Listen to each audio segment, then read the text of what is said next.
Hello, my friends. Welcome back to Tittle Tattle Tarot. It's Georgie. I've just been listening to the wonderful H G Tudor talking about Meghan and her mental health, basically. This is all for entertainment. I am going to be asking a set of tarot cards questions and just seeing what the tarot can tell me about Meghan's mental health. And I will be translating their answers into a little story for you.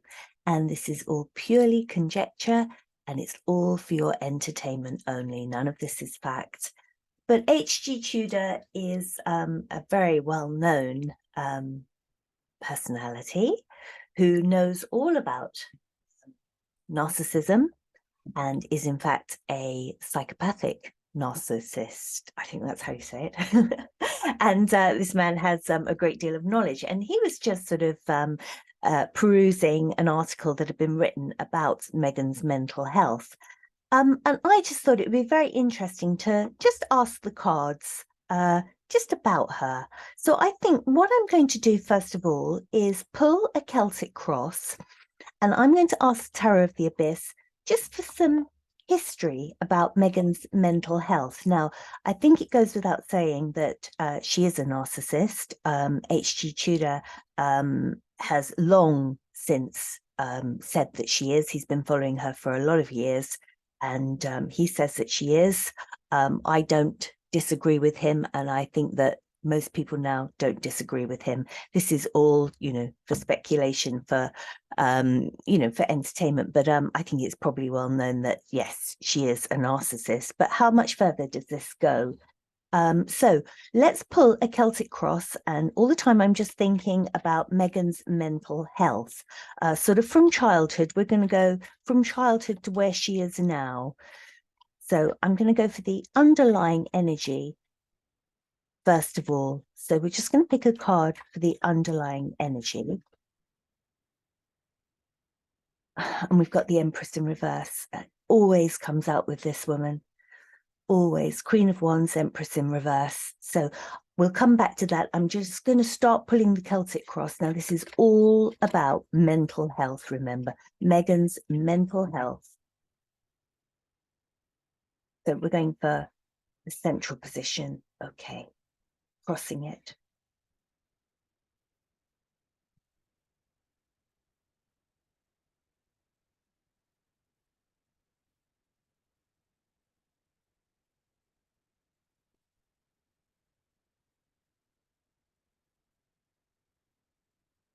Okay. All right. So remember, every position on this, it's all regarding her mental health, nothing else, the narcissism and any other thing that shows up with it.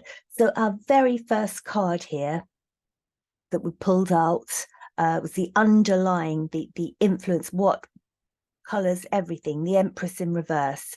So as I've said to you before, this always comes up with her. The Empress, the correct way round. She's all four queens. What a wonderful woman. She can do it all, basically. The Empress is emotionally stable. She's kind. She will speak from the heart. She's loving. She's just everything that you would say encompassed an Empress. All good energy, a good woman. And we never get her the right way up. We always get her reversed with Meghan. So basically everything that I've just said, we're turning it on its head. This is not a natural mother. This is not somebody with compassion, somebody who speaks from the heart. This is vacuous, vacant, not a good person, basically. And we always get it. We always get this. So that's colouring everything, this card here. So let's go to the heart of the situation with this Celtic cross. And we've got Temperance in reverse. Temperance in reverse is that bad energy. Temperance the right way up. You're the soothing balm on troubled waters. You see both sides. You're very even tempered. You can always see the other person's point of view. Well, when it's reversed, it's black and white thinking. So immediately you've got that very right and wrong, black and white. I love it, I hate it. You've got the addiction card here, alcohol, other substances, very unstable. So this is at the center. So I mean, this would be like your narcissism card with other personality disorders in it. You know, that very hard black and white thinking, the mood swings, jealousy, this sort of thing, all tied up in this temperance in reverse. And what did we have crossing it? Queen of Wands. That is Megan. She is the fire sign woman, but we had Queen of Wands in reverse. So again, you know, you've got Queen of Wands the right way up. This is a passionate woman who is creative, who is, you know, an ideas person. You go to her and with your ideas and she'll say, that's fantastic. Let's run with that. Yeah, enthusiastic, you know, just wants to birth new ideas, has all these creative projects, and really lifts everybody with that spark. Well, we've got the other way up. You know, and this is the person who does not have the creativity, does not have the passion, basically drains the life out of situations, takes what they can get, doesn't have that sort of ability to birth new ideas and things, has to copy, has to, you know, has to steal ideas because there's no creative spark there. So there we go. Six of Pentacles in reverse as the crowning sort of situation. Her way of doing things is to take. She doesn't know how to do that reciprocity, to give and take, to credit someone. Oh, that was a great idea. Let's run with your idea. Let's give you credit for that. Well done. She does not know how to do that, and neither does Harry. But we're not talking about him. We're talking about her. She doesn't have that give and take. Wow, what a fantastic idea. Thank you for doing that for me. You're great. Thank you. No. Whatever somebody did for her or does for her that's good, she will have to adopt it as hers. Oh, this is the idea that I had. You know, no, it wasn't. It was the idea that somebody else had, but she will adopt it as hers and take the ideas, take the praise. So that's in the head of everything, her stealing credit. And at the bottom, what is wanted is the attention, and the sun here is the attention. It's that life force and attention on her, eyes on her. I would see like the sun here is like an eye. The eyes on her is her sun. That's her fuel. So at the bottom of everything, the base level, she needs eyes on her. She needs the warmth of attention. And it doesn't matter if it's good or bad, but as long as eyes are looking at her, then, you know, you've got that sun card, putting light on her.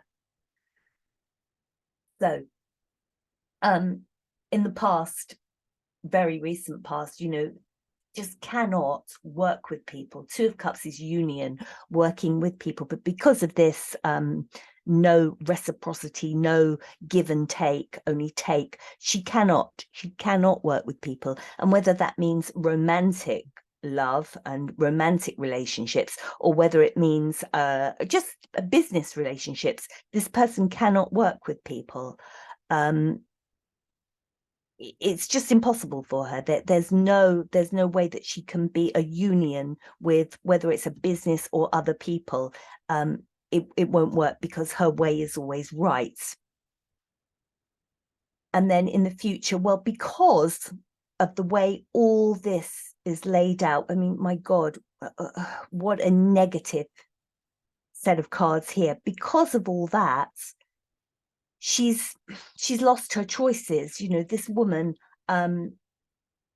you know, wanted so many choices. Oh, you know, I'm going to write a book, I'm going to do a Netflix thing, I'm going to do Pearl, I'm going to do this, I'm going to go into politics.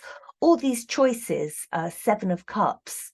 And basically, she slowly dwindled them all down until all those cups have gone. There's no choice now. Her future is, what do I do now? And now we see her possibly faking another pregnancy because she goes back to what she knows, because she can't create a new idea. She can't create a business. She can't create something new. So she'll just always flip back on what she knows. So her actual choices are 0 at the moment. So we're coming up the outside. So remember, this is all sort of thinking about her mental health. The Hermit, this is what she does. Whenever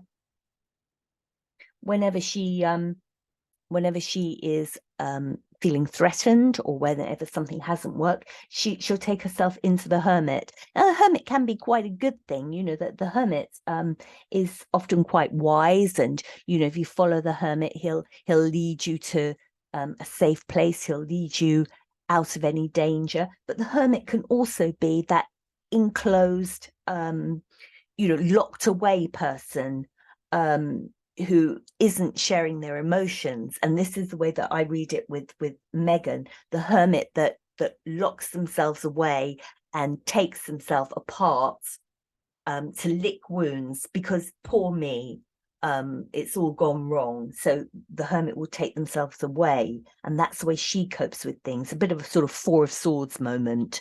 So yes, she takes herself away.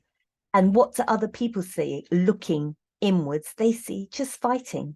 They see all the stupidity of this fighting, and it's bickering. It's not fighting for something you truly believe in. You know, that would be Swords energy, and really thinking from the head, and putting your sword down and saying, look, I stand for this, and I'll live by it, and I'll die by it, and you know, this is my belief. It's not that kind of fighting.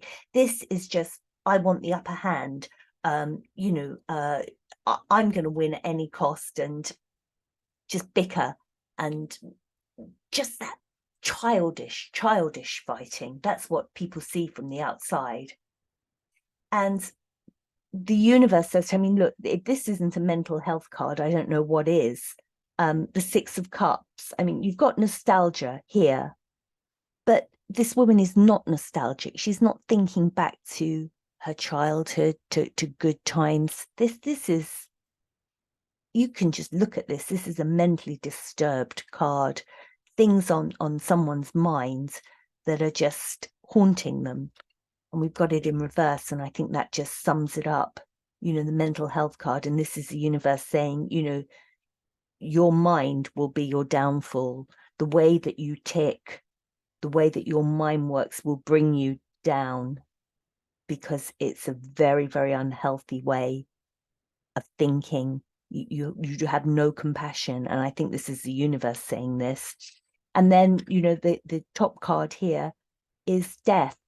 I don't see that as literal death, but it is sort of saying you have to change. You can't keep doing what you're doing. You have to burn this to the ground and rise again like the phoenix in a different format, totally different, because you can't keep being this. You can't keep being this Empress. So, you know, as far as mental health goes, well, you know, we've got the instability, first of all. This is all jealousy and mood swings. It's all or nothing, black and white thinking, crossed by her personality, which is somebody that can't birth new ideas, that has to steal and claim credit for something that they haven't done, because they cannot create new ideas. And there you go, taking the credit. I did that, I did this, when it wasn't the case at all. So taking credit, because you have to have the eyes on you, have to have the warmth of attention. It doesn't matter if it's bad attention, but just has to have that sun on you, that have to be in the spotlight of the sun.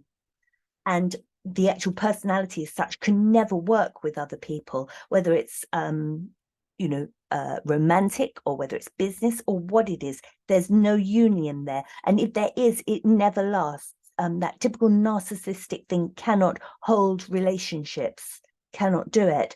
And all the time going across the bridge, it's dwindled away at all her choices, choices that she had of things that she could have done. Well, because of this personality, she has no choices now. She has to step back onto what she knows, which is this Empress in reverse. This is the faking the pregnancies. This is the just doing what she does, you know, making up stories, being the Empress in reverse. Always get this. And then we're coming up the outside now. When things go wrong, she goes into that mode of hideaway. You know, poor me cards, licking her wounds somewhere else, you know, quiet, or locked into herself. And people just see this destructiveness, this bickering. That's what people see everywhere now in the UK, America, Australia, they all over the world, they all see this terrible bickering. And then we've got the mental health card from the universe. Her mind will be her downfall. The way that she thinks will be her downfall. Very, very, very sad card, this one. In my opinion, that's a very sad card. Your thoughts will be your destruction. And at the top, you have to change. Can a narcissist change, though? And judging from everything that I've heard from H G Tudor and just things that I've read, this is so ingrained in her that change is not possible. I mean, once you're in your 40s and, you know, you've always lived like this and you've always been like this, to actually change, well, maybe it is possible, but I think it's highly unlikely. We're just going to repeat the cycle again with this Empress, which is what we're doing now, isn't it, with these stories about pregnancy, because you can't actually think of anything unique, anything creative to actually, you know, to actually take her forward in life. So yes, I mean, it's all very unstable energy here, very unstable, and there's no sign of it changing. The universe is saying you must, with this card here, you must change your thoughts, because they will bring you down. You're getting worse and worse with your thoughts, and you know, this is all limited your choices in life so much, because your mind is destroying you. And death as well at the top there. You have to change. But I think change won't come. Is she a narcissist? Well, yes. Has she had psych evaluation? I don't know. H G Tudor didn't know. Did the royal family consult psychiatrists and ask what is wrong with her? Well, I don't know, but let's see if the cards will tell us. We'll go right to the heart of the situation and see whether the royal family ever actually have consulted psychiatrists about her behavior and about the way she is. 8 of Swords. Where can I put that? Let's put 8 of Swords there. And what do we got here? The High Priestess. I think it's very likely that they did. 8 of Swords is, I would have said, it's like a boundaries card. And I think the 8 of Swords here is the royal family feeling totally hemmed in by her, not knowing what to do. And I would imagine that actually contacting someone that they know that is involved in mental health, just to talk and say to them, what is it with this woman? I think that's very likely that they did do this with this 8 of Swords. 8 of Swords, you've got a prison of swords around you, and that's probably how they feel. They don't know how to tackle this woman. They don't know what's the matter with her. They can't see a way out of this for themselves or for Harry. So I think, yes, they did seek advice, shall we say. I shouldn't think that they had her mentally evaluated officially, but that they have asked somebody in that line, what is this? What can we do? What are we dealing with? Because we don't know how to deal with her. And then you've got the High Priestess in reverse. And again, sort of similar to this Empress in reverse. This is very wise and knowing and understands people and the universe, deeply understands, gets it, understands why we're here, and what the meaning of life is, if you like, the empress, the high priestess. But in reverse, we have somebody who is just so deceptive, has no one around her, doesn't have friends, doesn't have close people to her, has no close associations, and is deceptive. So yes, from these cards, I very much think that the royal family have spoken to some form of psychiatrist, psychologist, I don't know the correct word, but because they are so constrained and they just don't see how to deal with it. And they've said, we're dealing with somebody who is just so deceitful, and nobody can get through to her, and she has no friends close to her, and we don't understand what we're dealing with. So yeah, I think there we go. We got a Celtic cross there that just confirmed the inner workings of her mind and her personality disorders, I think. And then, going to the heart of the matter, I believe that yes, the royal family have spoken to somebody and have had advice, about what they are dealing with. So that's today's reading, quite a dark one. Let me know what you think, and take care, and I'll be back with the next one very soon. Bye-bye.